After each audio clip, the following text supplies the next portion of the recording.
అధ్యక్ష, నేను యువగలం పాదయాత్ర చేసినప్పుడు ఆలూరు ఆదోని ఈ ప్రాంతంలో పాదయాత్ర చేసినప్పుడు నేను స్వయంగా చూశాను అధ్యక్ష. వలసలుగా ఉద్యోగాలు ఉపాధి కోసం కుటుంబాలు వెళ్తాం అధ్యక్ష. నేను ఇప్పుడు బాగా గుర్తారు అధ్యక్ష. ఒక బొలెరో ఆపి నేను చూస్తే కింద ఆడవాళ్ళు ఉన్నారు, పైన ఒక చెక్కేసి దానిపైన మగవాళ్ళు కూర్చున్నారు. అంటే ఎండకి ఆడవాళ్ళు ఇబ్బంది పడతారు.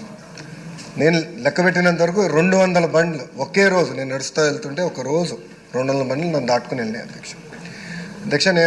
నాకు ఇప్పుడు బాగా గుర్తు, అక్కడ నేను హామీ ఇచ్చాను లిఫ్ట్ ఇరిగేషన్ ప్రాజెక్ట్, కానీ అది నేను క్యాబినెట్ మీటింగ్లో కూడా చర్చించాము. అది తప్పనిసరిగా చేసి సాగునీరు కర్నూలు పార్లమెంట్కి అందజేసే బాధ్యత ఎన్డీఏ ప్రభుత్వం తీసుకుంటుంది. గౌరవ ఇరిగేషన్ శాఖ మంత్రి గారు ఇక్కడనే ఉన్నారు, ఆయన కూడా తెలుసు, మేము చాలాసార్లు మాట్లాడుకున్నాం. వాస్తవంగా అధ్యక్ష, నంద్యాలలో పాదయాత్ర చేస్తే నంద్యాల తర్వాత కర్నూలుకి వచ్చా, తెలిసిపోయింది అధ్యక్ష. ఈ పార్లమెంట్ నుంచి ఆ పార్లమెంట్కి వచ్చా నాకు అర్థమైపోయింది. స్టాక్ డిఫరెన్స్ ఉంది రెండింటి మధ్యన. సో నేను స్వయంగా చూశాను, ఇది చాలా సీరియస్ ఇష్యూ, దాంట్లో ఎలాంటి సందేహం లేదు. ముందరగా మీరు అన్నట్టు సాగునీరు తాగునీరు అందజేయాలనేది మేము లక్ష్యంగా తీసుకున్నాం. గౌరవ ఉప ముఖ్యమంత్రి గారు పవన్ అన్నకు కూడా నేను 2-3 సార్లు ఇష్యూ చెప్తాం కూడా జరిగింది. అది ఫస్ట్ ఇష్యూ. రెండోది, ఇప్పుడు పార్థసారథి గారు అన్నారు, గ్రాస్ ఎన్రోల్మెంట్ రేషియో కానివ్వండి, లిటరసీ రేట్ కానివ్వండి, డ్రాప్ అవుట్ కూడా చూస్తే అన్నిట్లో కర్నూలు జిల్లా కర్నూలు పార్లమెంట్ వెనుకబడి ఉంది. అది వాస్తవం, దాంట్లో ఎలాంటి సందేహం లేదు.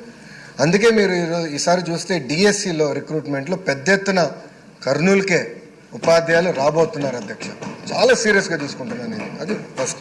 రెండోది, అపార్ ఐడి అని కేంద్ర ప్రభుత్వం ఇప్పుడు స్లోగా మ్యాండేట్ చేస్తున్నారు. అంటే పిల్లలకి జీవితాంతం ఒక ఐడి వచ్చేస్తుంది, ఆధార్కి ఇంటిగ్రేట్ చేసి ఒక ఐడి వస్తుంది.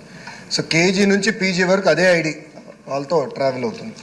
సో ఇప్పుడు మేము మాట్లాడుకున్నది ఏంటంటే, అపార్ ఐడి ద్వారా మేము ట్రాక్ చేద్దాం, ఒక కంట్రోల్ రూమ్ పెట్టి ట్రాక్ చేసి పిల్లలు ఎక్కడున్నారు, ఒక వారం పాఠశాలకు రాకపోతే ఎందుకు రావట్లేదు, ఎక్కడికి వెళ్ళారు ఈ పిల్లలు అనేది ఇప్పటి నుంచి ట్రాక్ చేద్దాం. సో ఆ ఐటీ ఇన్ఫ్రాస్ట్రక్చర్ మొత్తం మేము తయారు చేస్తున్నాం. ఎడ్యుకేషన్ పైన ఎటుకో షార్ట్ డిస్కషన్ ఉంది, ఇన్ డీటెయిల్ వెళ్ళిపోతే ట్రాక్ చేసి ఒక్కరు కూడా డ్రాప్ అవుట్ అవ్వకూడదు.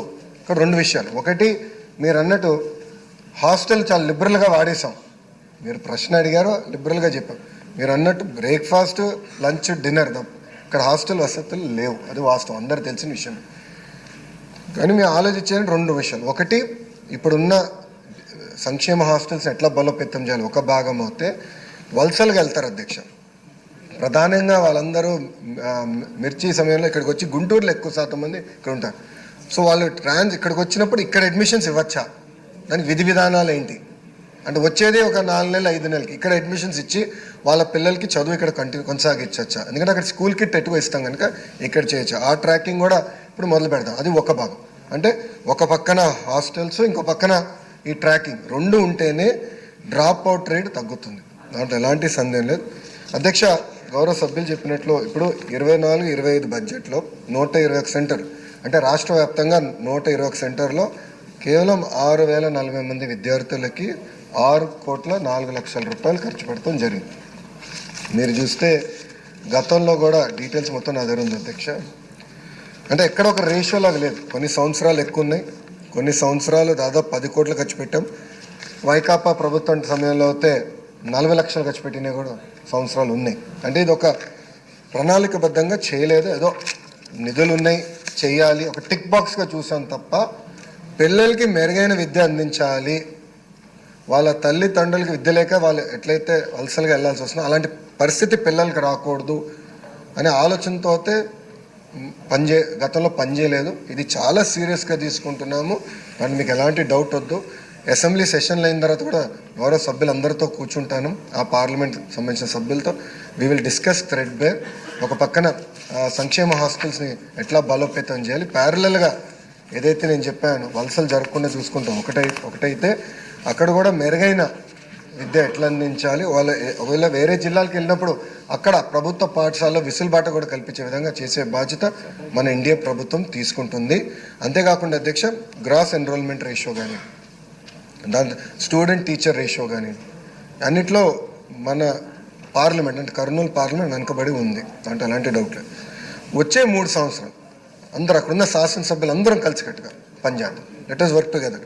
అక్కడున్న సిఎస్ఆర్ ఫండ్స్ ఉన్నాయండి, సర్వశిక్ష అభియాన్ ఫండ్స్ ఉన్నాయండి, లేదంటే ఎడ్యుకేషన్ డిపార్ట్మెంట్స్ ఫండ్స్ ఉన్నాయండి. 3 కన్వర్జెన్స్ చేసి పెద్ద ఎత్తున ఫోకస్ చేయాల్సిన అవసరం ఉంది.